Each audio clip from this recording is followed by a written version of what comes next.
Hi, welcome everybody. Thanks so much for joining us for this latest Rootwurks webinar, Why Cannabis Companies Need HACCP Guidelines.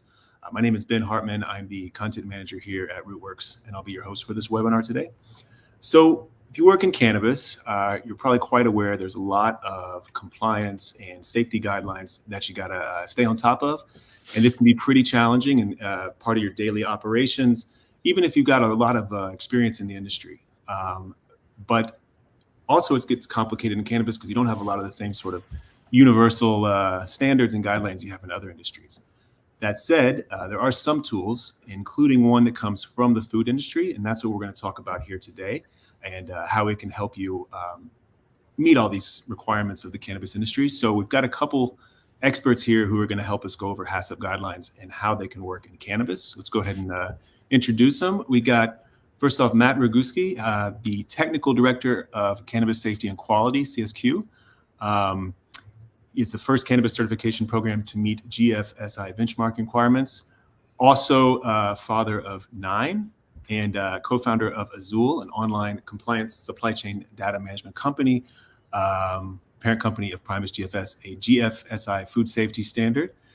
Also, the director of growth and has worked as director of growth and public relations at ASI, one of the largest food safety providers in North America. Matt, I hope I got all that right.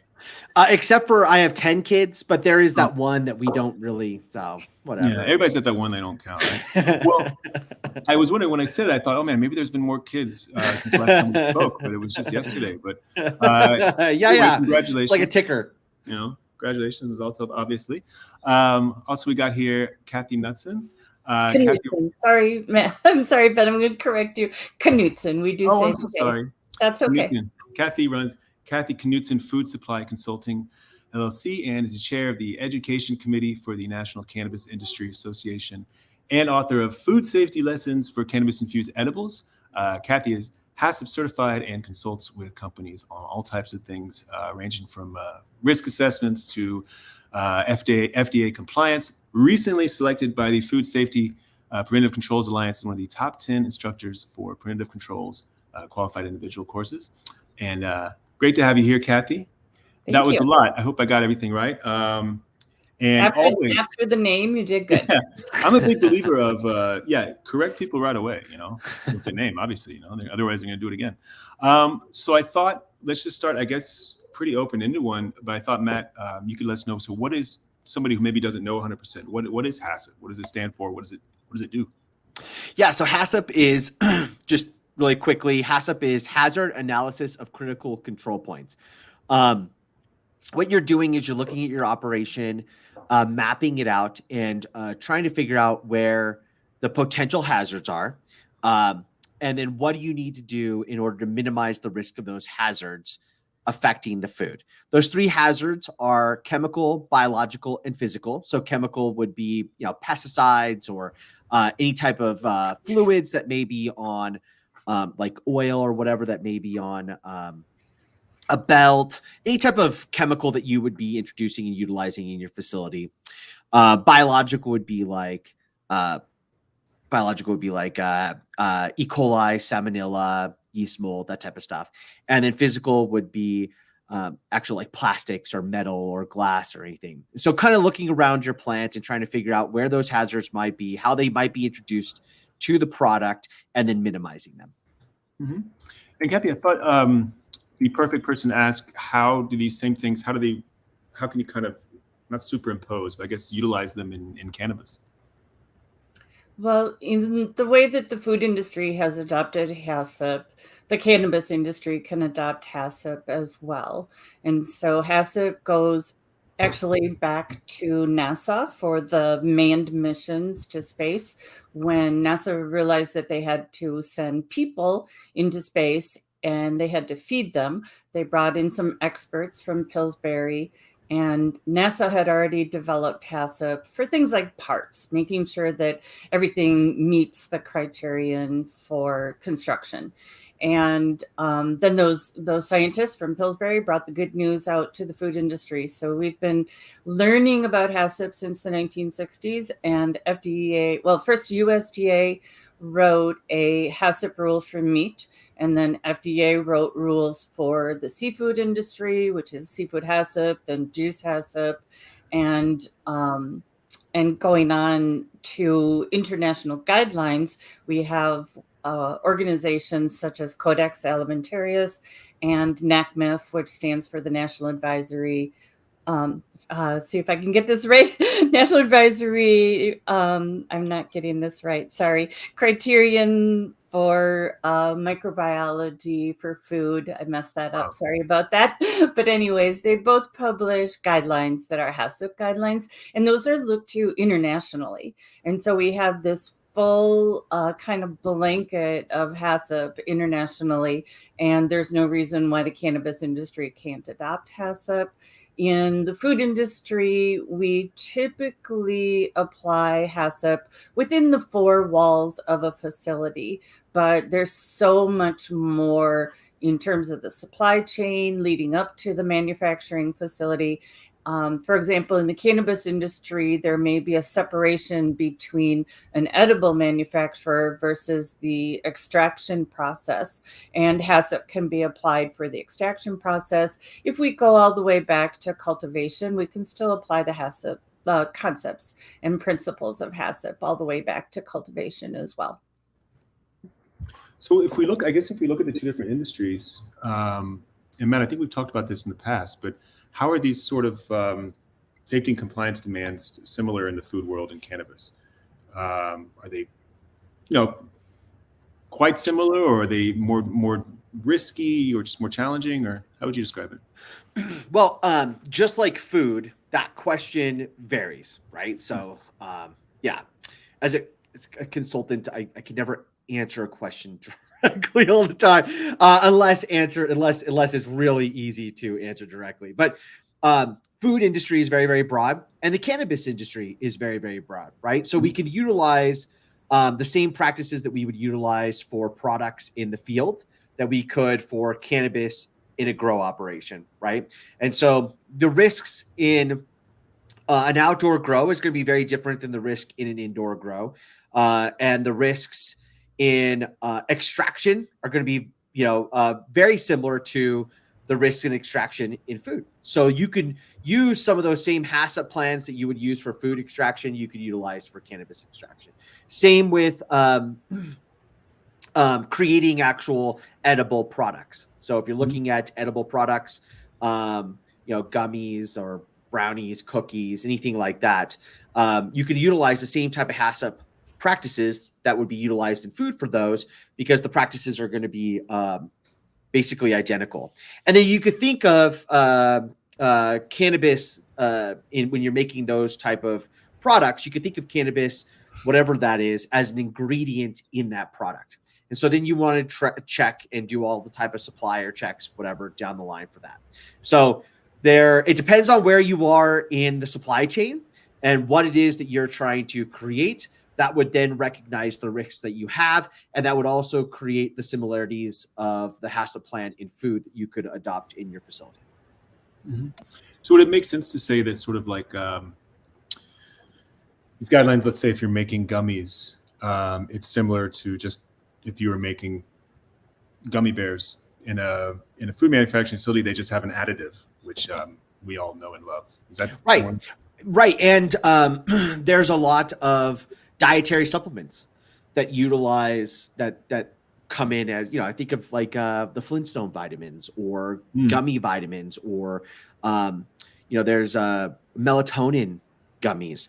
So there's a lot of things that are utilized in dietary supplements that are just utilizing a different active ingredient than cannabis, but it's the same principle. Makes sense. We actually have a pretty cool question here coming from Mark Ross. How does HACCP overlap or interface with OSHA? Kathy, you want to take that one? Yeah, that's a great question. In fact, I have a friend here in Green Bay that we were just talking about this. She is a safety manager, and so her responsibility is more on the OSHA side of things. And so I would say that what we are talking about in terms of HACCP versus what has to be met in terms of OSHA are very much aligned. And as Matt was talking about risks, it's all about risk. It's identifying the risk, mitigating those risks, making sure in terms of OSHA that people are safe, versus what we're talking about with HACCP is all about the product and making sure that that product that is going to go to consumers is safe for consumption, whatever form of consumption the consumer is using with that type of product. And in the same way that we have federal regulation for OSHA, we are hoping and getting closer every year to federal legalization for cannabis as well. And once that happens, we fully expect that there's going to be the application of rules and regulations that the food industry has to comply with. Then the cannabis industry will have to comply with those rules and regulations as well. Mm-hmm. That's an interesting point. When we look at some of these things, what role does legalization, or let's say the lack of it, federal legalization play? Does it make it that much harder to get these sort of standards across the board? What difference do you guys think it would make? Matt, what do you think? Yeah, so when we have federal regulation, the expectation is that this would fall under the FDA. And if we're looking at the FDA, then we have to look at FSMA, Food Safety Modernization Act. And so cannabis, if it falls under drug regulation, it's going to be different than if it falls under food. But let's say part of it falls under drug, part of it falls under food. If that's the case, then it will fall under Food Safety Modernization Act. Part of Food Safety Modernization Act, or FSMA, is preventive controls.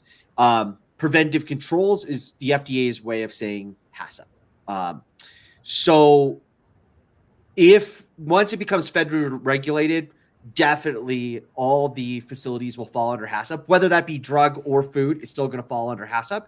And so it's good to be looking at those practices and processes now, because what you don't want to do is all of a sudden, boom, be regulated, not have those in place, or even have thought of how you are going to put those things in place, and then potentially lose your business with an inspection from the FDA.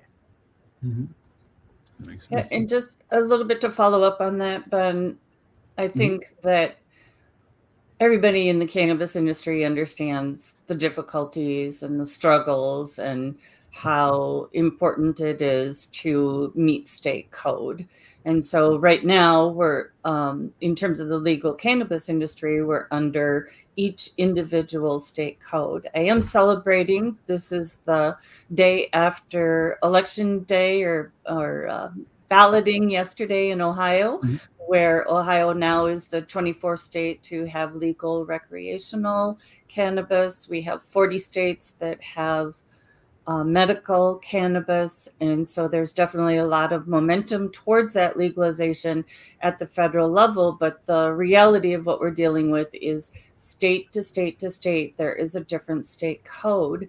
And you would think that over time there would be alignment, but in fact, we have states' rights in the United States, and those state codes are very, very different from each other in terms of what they require. And I've been in the cannabis industry since 2018. I pretty much dipped my toe into the cannabis pool by publishing a series of articles on first microbiology, which is my expertise, and then HACCP, which is on Cannabis Industry Journal's website. But that was way premature. The industry was not ready in 2018 to be talking about HACCP. And it was very, very rare to find someone who understood HACCP. And then it was a matter of backing up and talking about GMPs. And so now I think throughout the industry and throughout conversations and networking with people in the cannabis industry, people are very familiar with GMPs, good manufacturing practices, and how those good manufacturing practices are the foundation of food safety and edible safety, product safety. And now we're building this next layer. And that's why Matt and I are talking about HACCP with the audience, because the cannabis industry is ready now. Mm-hmm. And going back to that state code, there are very few states that actually require GMPs, yet alone HACCP. And so we have a big hill to climb still. And Mhm. so in the cannabis industry, consultants like Matt and I, companies that like Matt's company, we are preaching the news of getting ready for federal regulation, because once that federal regulation comes, there will be a requirement for GMPs, and there are dietary supplement GMPs and there are food GMPs. There will be a requirement for HACCP. And so those companies that are forward looking are in it for the long haul, to the point when federal legalization does come, they understand that they need to apply HACCP and they need to apply the GMPs as well, implement GMPs. Yeah, makes perfect sense. I think it hits what you're saying about that, and there's only so many states that require different sort of guidelines. It hits on something I wanted to ask, which is, let's say somebody says, in my state, they don't require us to do these guidelines. It's not something they're making us do. So why are you? Why should I? What would you say? What would you guys say? What about you, Matt? Oh, we lost your audio. I have a little button mute. You think after COVID and all these years that would not be an issue still. Yeah. So why should I? Well, first off, beyond just the potential of regulatory in the near future, why should I? Because it's the right thing to do. So it's the right thing to do in a couple of reasons. One is when you're providing quality product, which I haven't met a company yet that says that their product is not quality. If you're providing quality product to a consumer that you want to be utilizing your product over and over and over again, or if you're providing a product to another business that's going to be creating it for a consumer and you want them to be buying it over and over and over again, you want to have high quality and you want to have low risk. And HACCP provides both of those things. Good manufacturing practices, putting those type of things in place, provides both of those things. It's good business practice to be doing good manufacturing practices. And then on top of that, making sure you know where your hazards are, making sure you know where your risks are, and minimizing that. It's not good to have a conversation with your clients about, there's plastic in my product, or my product has heavy metals, or I got sick from this, or my friend or family member died from your product. It's not a really good way of having repeat customers. So beyond just potential regulatory, it's just good business. Right. Yeah, customers who are hurt by the products you're saying is bad for the company. Yeah. Yeah, I don't know. I'm throwing it out there. Kind of going out on a limb there. Going out on a limb. Yeah, definitely. Well, what are some of these product hazards, Kathy? Like, what is, I guess, kind of specific things that it can really help eliminate? Yeah, as Matt was talking, I was thinking about the process of doing a hazard analysis with a company. And the cannabis industry is so focused on the extract of the cannabis extract that's going into an edible, say. And that's good. When we think about those state codes again, whatever the state code says, they absolutely must meet that state code. And a lot of our cannabis companies are just struggling to just meet that state code. And now Matt and I are asking them to go beyond the state code and do even more. And so I think that the cannabis industry is pretty good on understanding the hazards that are associated with that cannabis extract. But then you bring in someone like Matt or myself, and we start looking at all of the other ingredients. So if I'm making a brownie and I'm buying cocoa, or if I'm making a chocolate that extract is going to go into, and I'm buying chocolate that I'm going to melt and create my own bars now. There, for example, was just another Consumer Reports report about heavy metals in chocolate, cadmium, lead in chocolate, and specifically named Hershey's as samples were taken, and there were high levels of heavy metals in Hershey's chocolate. So whatever the food industry is going through, all of those same hazards, all of those same concerns are going to be applied at the edible manufacturer. When we think about, for example, flour for making that brownie or cookies, the flour industry has known for a long time that there is the potential of salmonella in flour. It's a processed ingredient, and so the wheat kernels being milled down into flour is processing. But then when we purchase that flour and bring it into our cannabis facility for the manufacture of those bakery goods, then we're potentially introducing another hazard into our facility. And management of that as an environmental pathogen, perhaps we don't want the pathogen to get spread throughout the facility, and we certainly want to have a baking step that is going to kill any vegetative pathogens such as salmonella that may be present in that baked good. So there are many hazards to consider for all of those other ingredients besides just the cannabis extract. Mm-hmm.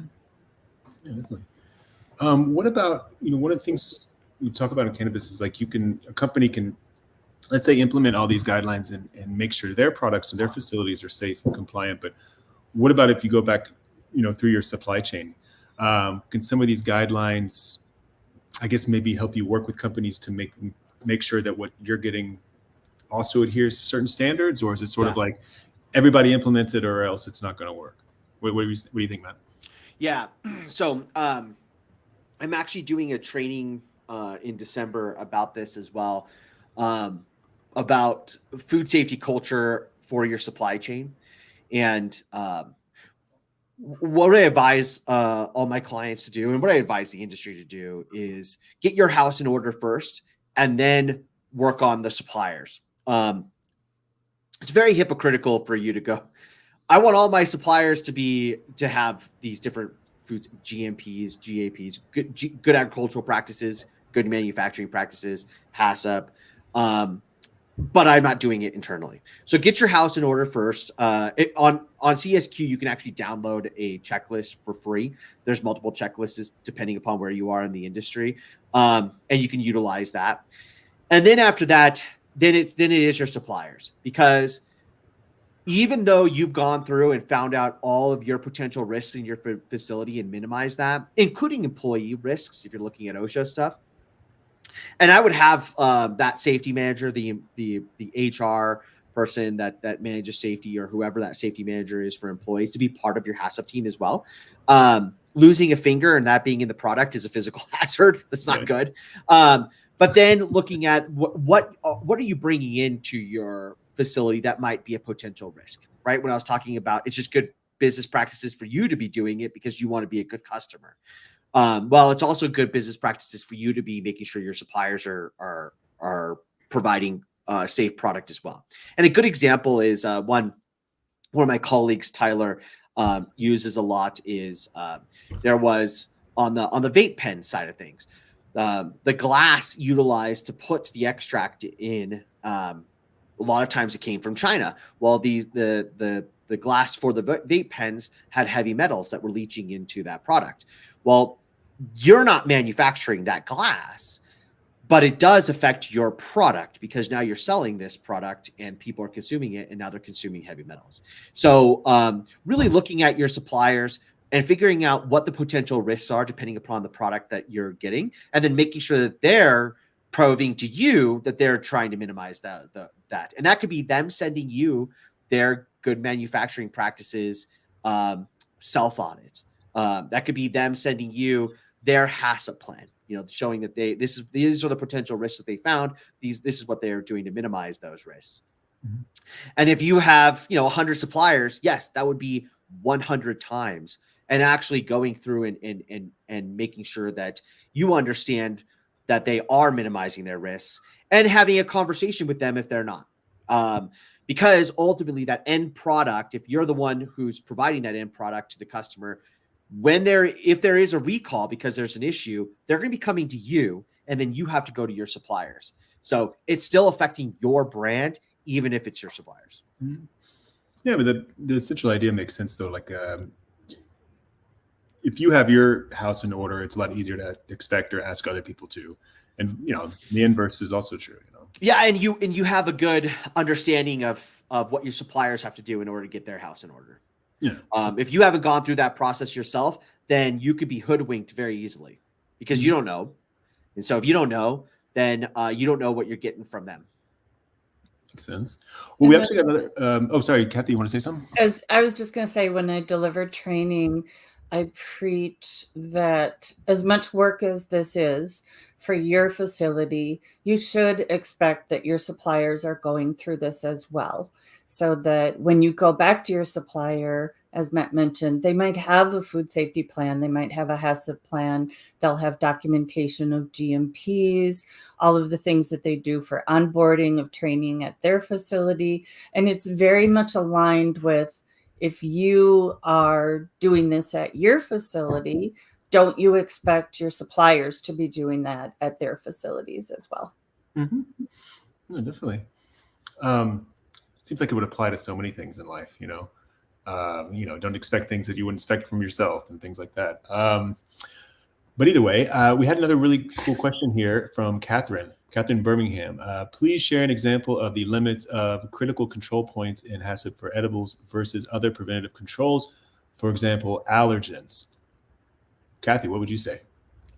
Let me read through that question again. Example of critical limits for control points in HACCP for edibles versus other preventive controls. And so it's a little tricky when we're talking about HACCP and allergen management, in that HACCP is control of processing. And so when you think of allergen management, there is the packaging step where you want to make sure that whatever edible is being manufactured, that it's going into the right packaging, and that packaging does have the allergen declaration on it.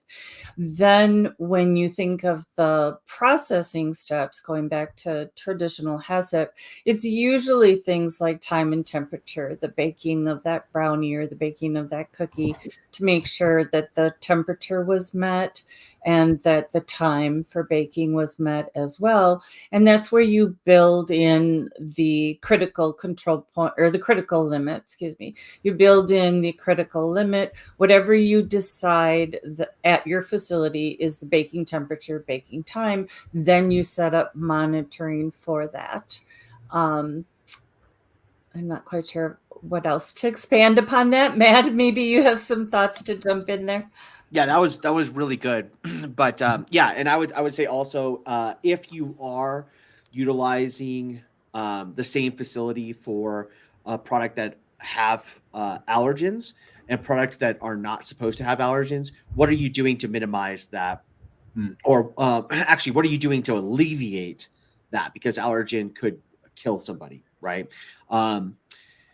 We're seeing some of that right now with sesame seeds. So sesame seeds have been created as an allergen within the industry. And if you're using the same line to create a product with sesame seeds, and then you have another product without sesame seeds, how are you pulling those sesame seeds out? Because they're tiny, tiny, tiny little things. And so it is a conundrum. It is an issue, particularly with allergens, because there's like that's a zero tolerance in terms of the potential for illness or death. Yeah, and just one more comment about Catherine's question, going back to Catherine's question about outside of HACCP, we talked about allergens because there's allergen management. We have already talked about the supply chain. That is the work that is done by the supplier ahead of sending that ingredient to your facility. And then there's also sanitation. So going along with supply chain and with allergen management, then a really robust sanitation program for your food contact surfaces, which are your surfaces of your equipment, but then also the area that those pieces of equipment are in, the rooms that those pieces of equipment are in, those need to go through thorough cleaning and sanitizing as well, which is done in the food industry. And then what's difficult in the cannabis industry right now is that the majority of edible manufacturers are still at a very small level, kind of like a restaurant kitchen kind of level, versus a large manufacturing facility with conveyor belts and different rooms and lots of space that has to be clean. But then we want to apply the principles of sanitation to those small facilities as well. Well, I guess it's I guess the next thing comes to mind is, so how does somebody, would somebody implement a HACCP plan at their company? It's probably a good moment, very smooth and seamless moment to say we do have Rootwurks is in the next few months going to debut our HACCP course, our HACCP certification course, which Kathy will be our subject matter expert for that one, and that'll help all types. Oh, there you go, all types of info for it. So how does that? I guess, Kathy, if you give us a little bit of info, how would somebody implement such a plan in their company? Yes, so I'm very passionate about training. I do a lot of delivering of training and writing of training, those kinds of things. And so definitely a facility needs someone who is trained in HACCP, and going beyond HACCP in order to comply with FDA regulation in the food industry is being able to write and implement a food safety plan. So if we just stick to HACCP training, that is absolutely critical. And in my handful of years that I've been in the cannabis industry, I have been kind of shocked, I guess I could say, that a lot of facilities do not have that dedicated single person who is named as a quality assurance manager. Under HACCP, we call that the HACCP coordinator. But having someone who understands the risks, microbial risks, chemical risks, physical hazards, understands HACCP, understands the implementation of quality management, all of that starts with a trained and many times experienced person. And it's a position that even in the food industry, I wouldn't say that we have too many quality assurance managers. And so when I look at the cannabis industry for stealing from other industries, I'm often conflicted, because I do have one foot still in the food manufacturing industry and one foot in the cannabis industry. But just having management recognize that as a need and creating that position at a facility, and it almost doesn't matter how big that facility is. You could have 5 employees at a facility. You still need someone who is a quality assurance manager who can implement a quality management system. It's absolutely critical. And then HACCP becomes part of that quality management system.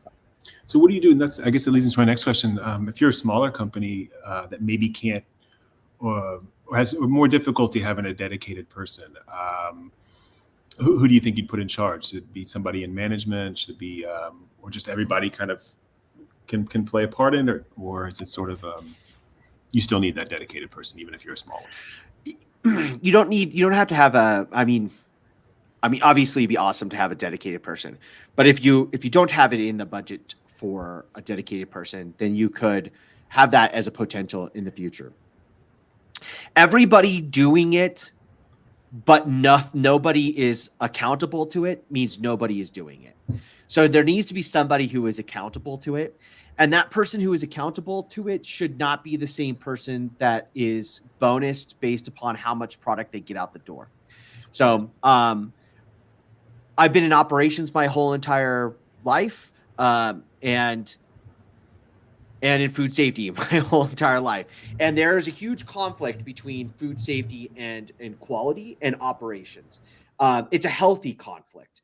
If operations is trying to get a lot of product out the door, quality and food safety is slowing that down, right? So if there's going to be somebody who wears multiple hats, it should probably be somebody who that's not their job, right? Because then there's going to be some some issues mentally on whether or not, yes, this product is not up to quality or up to food safety standards, but I have to meet my quota. So I would even, if there aren't that many people, the executive assistant, the person whose role is to really manage a lot of paperwork and get people to do things, whoever that person is, that would probably be the right person to do it. But there should be someone in charge, and that person should report directly to the CEO, the president, whoever is the final person that makes that final decision. Mm-hmm. Yeah, I think you're saying it's also key that there has to be some sort of accountability. There has to be some sort of accountability. Yeah. That makes perfect sense. Now, everybody should be doing food safety. Everybody should be doing quality. That is definitely true. But there should be somebody accountable to making sure that everybody is actually doing it. Right. Somebody in charge of it.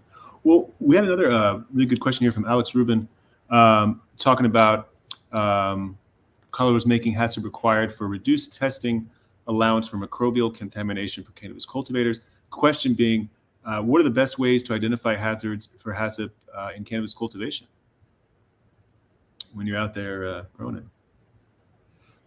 What would you say, Kathy? Well, I first want to just speak to the first sentence, which I totally agree with in terms of what Colorado has done, that if a facility has HACCP implemented, the whole last decade since the 60s of implementing food safety procedures in the food industry, such as HACCP, means that there is less finished product testing. And as someone who's come from the food industry, it drives me crazy to see how much money is being spent by cannabis companies for finished product testing, whether that's flower testing or whether it's edible testing, even extract testing. I understand because it's a in-process ingredient. But the more that you can build food safety in, the more that you can build cannabis safety in, you want to dedicate your resources and whatever those resources are in terms of personnel, time, instrumentation, anything that you can do that's going to build safety in is much, much better than finished product testing. But I do understand that everybody's under state code and you have to meet state code and you have to follow state code for that finished product testing. So then in terms of the best ways to identify hazards, what you do is you create your flow diagram, which every box has a step that is a process. And then as a HACCP team, you sit down and you talk about, are there potential biological, chemical, or physical hazards at this step? And if there are significant ones in the food industry and then with edible manufacturing, what we balance out is what is the risk of this hazard? Can it be controlled by a GMP? Or does it rise to the level, such as a pathogen, where it actually is going to require a critical control point, a CCP? And then that is where you build food safety in. And all of that is done step by step by step. Writing your hazard analysis takes a lot of time. This is not just an afternoon sit down in the conference room or the break room and pound it out. It is a lot of time and a lot of focus and using your resources to really understand the process at each one of those steps. And by building in the HACCP, by building in the safety, when you do have that finished product, which for cultivation is your dried flower, you are going to be so much more confident that that finished product is safe for consumption, whatever the next step is going to be for that product. Mm-hmm. And I'm going to add a couple things as well, like specific things. When we're looking at cultivation, I want to use like good agricultural practices, risk assessments along with HACCP, because HACCP is really kind of a very specific thing, generally used more in manufacturing. So when we're looking at if we're looking at grow ops, we want to break them down into two different segments. One is outdoor, and there are going to be similar risks to indoor, but there are also going to be different risks to indoor. So you want to make sure, are you outdoor or are you indoor? And you want to look at those different risks. Some of the main risks for a growing up, one of the main ones is going to be water. Where are you getting your water? Have you tested your water? So one of the reasons why the state is interested in minimizing finished product testing is because theoretically, if you go through the process of really looking at your risks, your product should have a minimal contamination towards microbial things. But you definitely want to be testing your inputs, right? So water is going to be a huge potential risk, and a huge potential risk for a systemic issue, meaning if you're putting the same water on all of your plants and there's a microbial issue, it is going to be on all of your plants. Same with fertilizer. Fertilizer is a huge potential issue. If you are organic, then that is a huge issue. If you are inorganic, it's not. Chemical fertilizers that are inorganic shouldn't have anything in there. But organic fertilizers could have a plethora of pathogens. Now, it's going to have microbiological stuff in there in general, but it shouldn't have pathogens. And so you want to be testing to make sure that there is no salmonella, there is no E. coli, there is no problem pathogenically in that fertilizer and in that water going into it. Then the other things are your workers. And those are really the three main problems. Now, you're going to have pest risks, but with pest risk comes pesticides. Those are chemical issues, not microbiological issues. So when you're looking at the microbiological stuff, it's going to be human touching the product as well. So where are your employees using the restroom? If it's indoor, it's probably in an indoor restroom managed by either city plumbing or by some sort of plumbing indoors. So then you make sure they wash their hands. If it's outdoor, are you providing the right type of porta potties, the right type of bathroom facilities outdoors? And are you providing hand washing stations? One of the potential issues is pathogens from human beings, which could include hepatitis, which is not a fun disease at all. So those are like the three main things when it comes to cultivation that you really want to be looking for and minimizing any type of risks that could be there. And that's a lot less testing and a lot less costly than a lot of finished product testing. And with finished product testing right now, we are seeing a lot of fraud in that. I was just talking to somebody yesterday who's doing a study, and there's a huge difference between environmental and input testing in terms of finding potential risks and actual finished product testing. Everything seems to be beautiful and perfect all the time, 100% in finished product testing, and that is statistically impossible. So test correctly with your inputs, and you should not have any problems. That's great.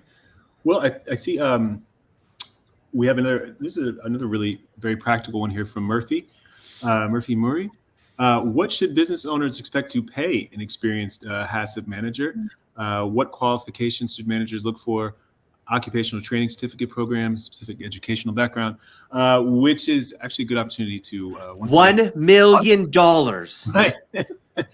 How much you got, Murphy?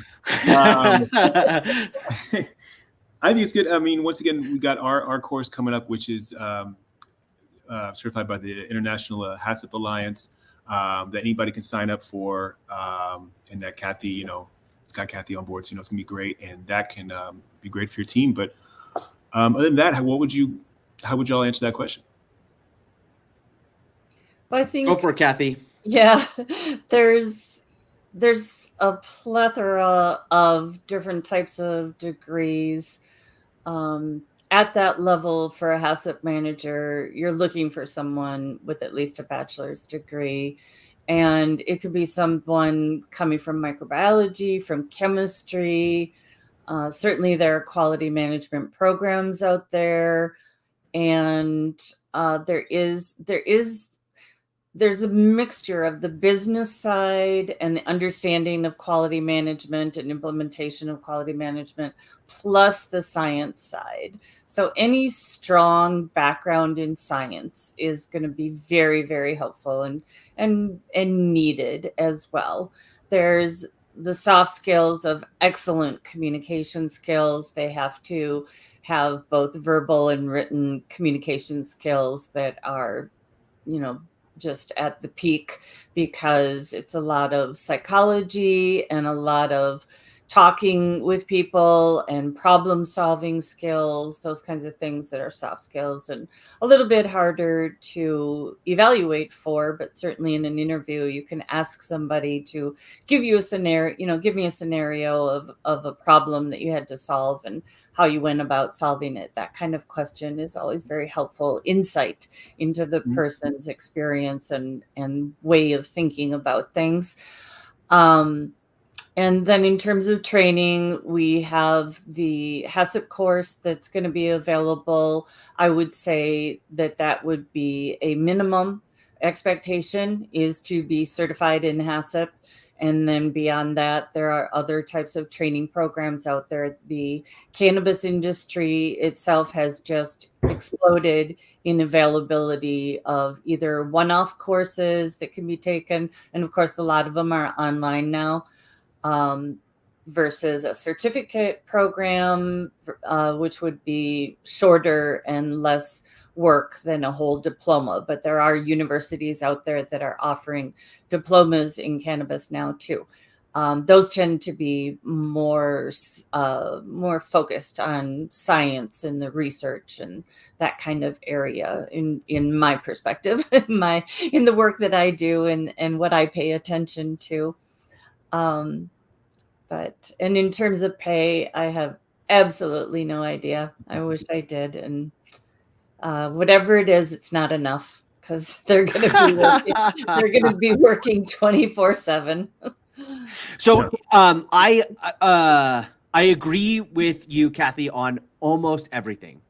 I have been in the industry for 20 years. I have a degree in business management, and my whole entire career is food safety. So I don't think they have to have a degree in food safety. I don't even think they have to have a degree. Multiples of my companies that we've audited, and we've audited thousands of companies. Some of the best food safety managers didn't even have a college education. What they did have is they had an understanding of their brand and a passion to protect it. And they had the ability to gain knowledge and utilize it. And so if we're looking at a company out there, and there's a lot of cannabis companies that don't have anybody in food safety or quality, but there are a lot of individuals in that company that, one, love the brand, two, want to protect the brand, three, are very, very knowledgeable about the industry and about their company, and love learning more and more. And they actually are passionate about providing the best quality and safe product there is, then provide them all the resources in training and the skills, and then the skills will come. And so I think it's more important that those are there and that they can communicate well. Back to Kathy, what Kathy was saying, communication about food safety, about quality is extremely important. If they're an extreme nerd, if they have a PhD in food safety and quality, and they have learned a ton about a little, and they don't have a way of communicating it, that's actually more detrimental than somebody who doesn't have a degree that does know what they need to know and can communicate it very well to people to get them on board to make sure everybody is doing what they need to do.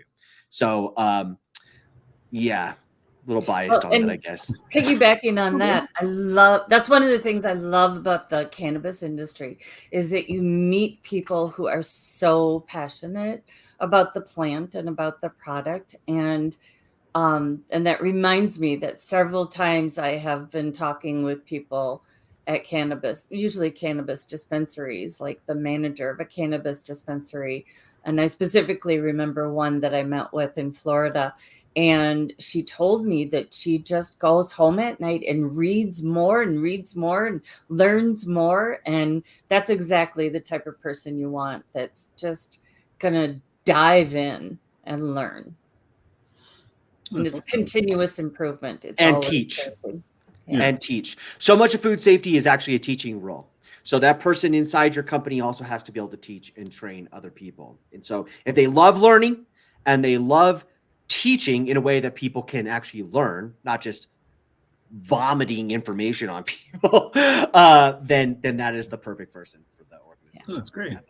Well, I guess before we wrap up here, I thought I always like to kind of end with sort of like a prediction or something. Do you guys think in the next few years, the way we're going is that these standards are going to be pretty, kind of across the board adopted by people in cannabis, or is it still kind of a lot of work to do to get that enough people on board? What do you think, Matt? Yes. So I think that cannabis is going to be nationally legalized at some point in time, right? We are already seeing it being moved down in class of drug, and it will be decriminalized, and it will ultimately be legalized across the board nationally. When that happens, it's going to follow one of two routes, or possibly both. It's going to be considered a drug, and or it's going to be considered food. Either way, these standards and these practices are not going to go away. So either one of those pass or both, it's going to be expected that you have some sort of food or drug safety practices implemented within your facilities and on your farms. So yes, and if we're looking at it that way, both of those industries both have certifications on them, and both of them are ISO based. So you have GFSI type stuff, Global Food Safety Initiative, or you have ISO type stuff. Both of them are managed by ISO. Yeah, it's going to happen. That's awesome. Yeah, and I want to talk about one more resource that we haven't mentioned yet, and that's ASTM International. ASTM International is volunteers who are members and come together and write standards, international standards. And if you are not familiar with the offerings that they have, I highly encourage you to research that. And so it kind of goes to the concept of with this void or this vacuum in that we don't have federal legalization, people look elsewhere. And so we can look to the FDA rules for GMPs. We can look to the FDA rules for HACCP and food safety plans, dietary supplements as well. And then also Matt mentioned ISO, the standards that are available from ISO and the standards that are available from ASTM. So it's not, I think the cannabis industry no longer individuals are not as isolated as they were before. It used to be a lot of rogue operators that are just kind of on their own and doing their own thing. And that's not true anymore. There is a national and an international networking that's going on of professionals who are all trying to do the right thing. And there's a lot of resources out there.